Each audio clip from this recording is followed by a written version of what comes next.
ইব্রাহিম খলিল আমাদের প্রিয় নবী সাল্লাল্লাহু আলাইহি ওয়াসাল্লামকে লক্ষ্য করে বলেছেন,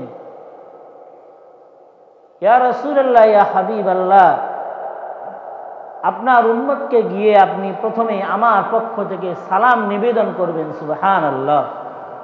দ্বিতীয় নম্বর, হে রাসূল, আপনি আপনার উম্মতকে জান্নাতের সুসংবাদ দিবেন, আওয়াজ দিয়ে বলেন সুবহানাল্লাহ। তাদেরকে কথা বলবেন, জান্নাত একটা খোলা ময়দানের মতো।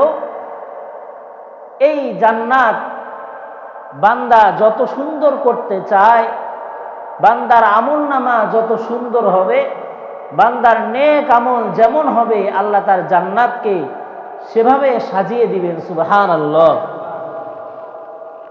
সেই সাথে নবী আরবীকে ইব্রাহিম খলিল আরো জানিয়ে দেন, হে রাসূল, আপনার উম্মত যদি এই 4টা বাক্য বেশি বেশি পাঠ করে তাহলে তাদের জান্নাত অনেক সুন্দর হবে, বলেন সুবহানাল্লাহ।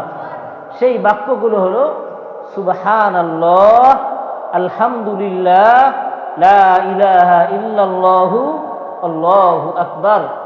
এই 4টা বাক্য বান্দা যত বেশি আমল করবে, আল্লাহ তার জান্নাতকে তত বেশি সুসজ্জিত করবেন, সুবহানাল্লাহ।